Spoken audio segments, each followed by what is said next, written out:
비견이 왕한 사람은 어떤 직업이 좋을까? 재물을 다루지 않으면서 비견의 특성인 자신을 드러낼 수 있고 자유로우면서 사람을 상대하는 독립적인 성격을 띤 직업이 좋다 그랬습니다. 비견이 왕한 사람은 재물을 직접 다루는 게 아니어야 된다 그런 뜻이에요. 자신을 드러낼 수 있다는 게 뭡니까? 자존심이 강하니까 자신을 드러낼 수 있는 직업을 얘기하는 거죠. 이러한 직업으로는 정치인, 선생, 방송인, 연예인, 예술가, 기획이나 편집, 작가 등을 들 수 있다 그랬습니다. 비교적 들 수 있다 그런 뜻이에요. 꼭 정하는 건 아니고 성격상 만일 비견이 식상으로 흐르면 아생식이죠. 그러니까 식상으로 흐르면 식상간으로 흐르면 나의 재능을 생하는 것이므로 바깥으로 표출하는 것이므로 위에 열거한 직업이 천직이 될 수 있으며 식상이 다시 재성으로 흐른다면 식생재, 재성으로 흐른다면 재물을 다루는 사업이라 해도 마다하지 않는다 그랬습니다. 비견이 왕해도 아생식, 식생재로 흐름이 순하게 보여지면 재물을 다루는 사업이라도 마다하지 않는다 그랬습니다. 흐름이 좋다는 뜻이죠. 비견이 장생지, 인사, 신해, 계절의 첫 달이죠. 변화를 상징하는 달입니다. 비견이 장생지에 뿌리를 두어 튼튼하다면 외교관이나 스튜어디스처럼 한 곳에 머물지 않는 직업이 유리하며 월지나 일지 장간에서 비견이 강하면 유기성이 강하므로 주체성이 강하면서 운동을 선호할 수도 있다 그랬습니다. 할 수도 있답니다. 꼭 그렇다는 얘기는 아니고 가능성이 많다 그런 뜻이죠. 그 밖에도 재물을 다루지 않는 공무원, 연구원, 행정, 관리, 제조, 생산, 건설 등을 참고할 수 있다 그랬습니다. 한편 비견이 과다하고 재가 약한 경우라면 이른바 군비쟁제에 휘말리게 될 염려가 있다 그랬습니다. 여기서 군비쟁제라는 것은 이 군비가 무슨 뜻이죠? 비견이 군을 이루고 있다 그런 뜻이에요. 많다 그런 얘기죠. 비견이 많은 데서 재가 하나밖에 없기 때문에 재를 놓고 전쟁이 벌어졌다 그런 뜻이에요. 그러니까 여자 하나를 놓고 남자 한 7, 전쟁이 벌어졌다거나 밥 한 공기를 놓고 사람 한 5-6명이서 전쟁을 벌인다든지 이런 걸 얘기하는 겁니다. 즉 여자 혹은 재물 하나를 놓고 여럿을 상대로 전쟁을 치른다는 의미에 휘말리게 될 염려가 있다 그랬습니다. 이건 사주상에서 이런 경우 종종 있습니다. 비견겁제가 왕한데 재물이 굉장히 약해요. 이걸 보고 군비겁쟁제 그렇게 얘기합니다. 그러면 비겁이 재를 하나 놓고 막 전쟁이 벌어졌다 그런 뜻이죠. 근데 이런 사주를 가지고 있으면 실제로 재물 모으기가 굉장히 어려워요. 그걸 얘기하는 겁니다. 혹 대운이라 불리는 운명의 흐름이 나의 손을 들어준다면 그리던 여인을 맞이할 수 있으면 물론 재물 역시 취할 수 있겠지만 그렇지 않으면 내가 아닌 비견의 승리가 될 확률이 훨씬 높다 그랬습니다.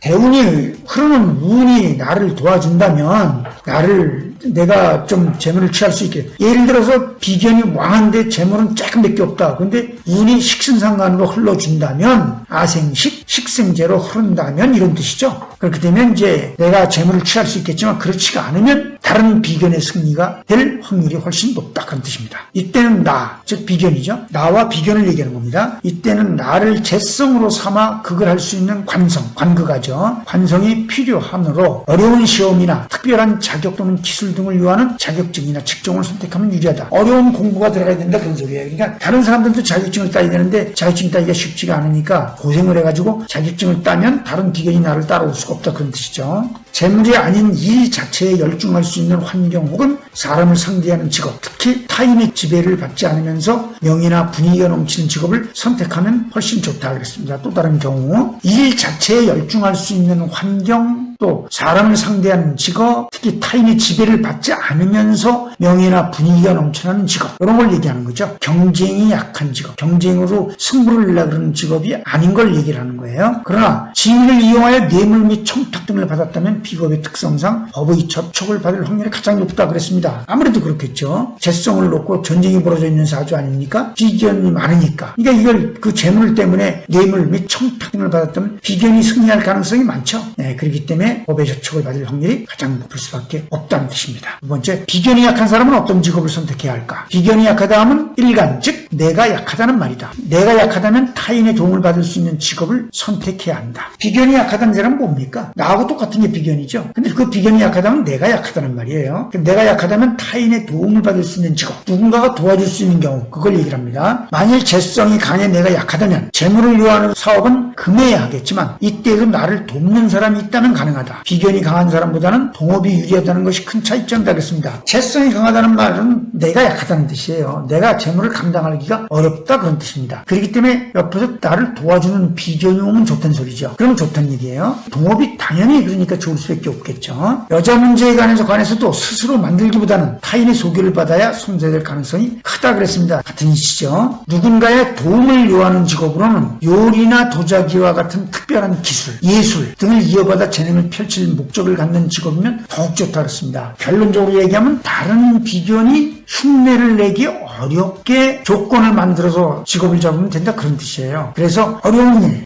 예술 쪽 아니면 특별한 요리나 기술처럼 이렇게 다른 기술처럼 이런 거를 갖다가 내가 습득을 해가지고 펼치면 좋다 그런 얘기죠. 방향이 그런 쪽이면 된다 그런 뜻이죠. 대운의 적용을 봅니다. 원국에서 용행을 바르게 찾아 대운이 사주 원국에 미치는 직접적인 이해관계를 먼저 파악한 후 그에 따른 십신을 대입하여 해석한다. 이제 용행론에서 나오는데 이게 용행을 제대로 먼저 찾아야 된다 그런 뜻이에요. 그래서 대운이 사주 원국에 미치는 직접적인 이해관계를 먼저 이제 용행을 먼저 알아야 돼요. 용행을 하려면 사주 원국을 이해를 빨리 해야 돼요. 균형관계를. 그래서 그 얘기를 하는 겁니다. 비견을 반가워하는 경우는 어떤 경우가 있을까? 비견이 반갑다는 말은 곧 내가 약하다는 것이요. 내가 약하다는 것은 곧 식재관이 강하다는 것이다. 그런 말입니다. 같은 말이죠. 식상이 강해서 내가 약한 경우는 식상을 약하게 해줘야 되잖아요. 그러니까 인극식이잖아요. 앞에서 그 외우라고 했던 부분 인극식이므로 이런 경우. 그리고 또 관성이 강해서 내가 약한 경우는 관생인 인생아로 통관을 시켜야 하므로 인성의 운을 반가워한다 그랬습니다. 내가 약한 경우는 기본적으로 이런 두 가지 경우가 관성이 강한 경우가 있지만 어쨌건 인성이 필요하다 그런 얘기죠. 내가 약한 경우는 비견운이 반가운 가장 대표적인 경우는 재성이 왕해서 내가 감당하기 어려운 경우 이때 악극제를 해줘야 되니까 비견이 필요한 거죠. 인성이 지나치게 왕해서 또 하나 이런 경우와 인성이 지나치게 왕해서 식상이 위태로울 때 인극식이 지나칠 때요. 이럴 때는 인생아 아생식으로 식상을 도와줘야 되니까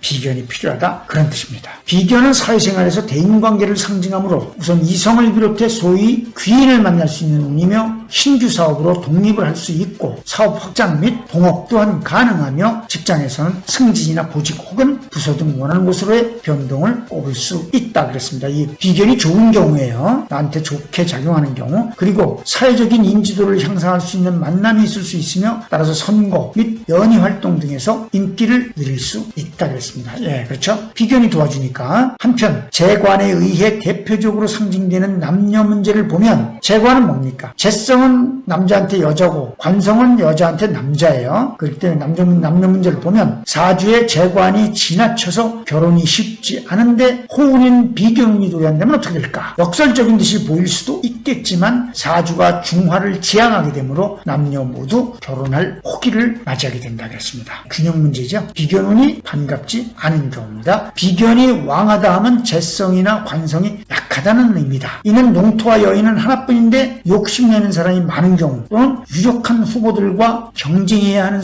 선거에 출마하게 된 경우 등을 말한다 그랬습니다. 재성이나 관성이 약한 상태예요. 비견이 왕하다면 경쟁이 강하다는 뜻이죠. 이때 비견운이 또 온다면 비견이 왕한데 비견운이 또 온다면 비견은 물론 재성과 관성에 해당하는 십친 간의 직장 및 재산, 금전상의 문제가 발생하게 되므로 투자, 보증, 신규사업, 사업 확장, 동업, 부도나 그에 따른 법적 효과 등을 견제해야 한다 그랬습니다. 비견이 왕한데 비견이 또 오면 또 나머지가 다 더 경쟁이 더 강해진다 그런 뜻이죠. 또한 선거 및 직장에서의 경쟁력이 급속히 떨어져 위기를 맞이할 수 있으며 드물기는 하지만 혹 부친이 악극제에서 부친이 재성이었었죠. 부친의 사업 실패 등으로 부친과의 갈등이 심각해질 수 있다 그랬습니다. 한편 재성이나 관성은 각각 여자와 남자를 의미하므로 남녀관계에 문제가 발생할 수 있고 심하면 이별의 아픔을 경험할 수도 있으며 젊은 사람은 극심한 가슴앓이 끝에 오는 가출 등 부작용을 겪을 수 있다 그랬습니다. 이게 비견이 강하냐 약하냐의 문제에서 이렇게 차이점들이 있는 걸 보여주는 거예요. 남자는 아나무인이면서 만혼을 하거나 만혼이란 말은 늦게 결혼하는 걸 얘기합니다. 만혼을 하거나 심하면 의처증까지 생길 수 있고 사주에서 여자가 워낙 귀하니까요. 비견은 많고 여자는 유부남의 애인이 되거나 독신 생활을 선호할 수 있으며 아니면 남편이 바람을 피울 가능성이 매우 크다 했습니다. 여자 사주에서 말하는 거죠. 여자 사주에서 비견이 많으면 나를 극하는 게 남자니까 나를 극하는 극을 받는 비견이 여러 개가 있으니까 남자가 귀하죠. 그래서 그래서 그렇게 된 거죠. 그러나 도래하는 비견을 막아낼 수 있는 오행이 사주 원국에 있으면 원국에 미치는 운의 강약이 달라질 수 있다 그랬습니다. 이게 무슨 뜻이죠? 내가 기토인데 간목이 남자인데 또 비견운이 와가지고 기토가 와가지고 내 남자와 합을 하게 되는 경우 이때 비견의 운을 막아주는 기토를 막아줄 수 있는 게 뭐죠? 을목이죠. 을기충. 을목이 있으면 운의 강약이 달라질 수 있다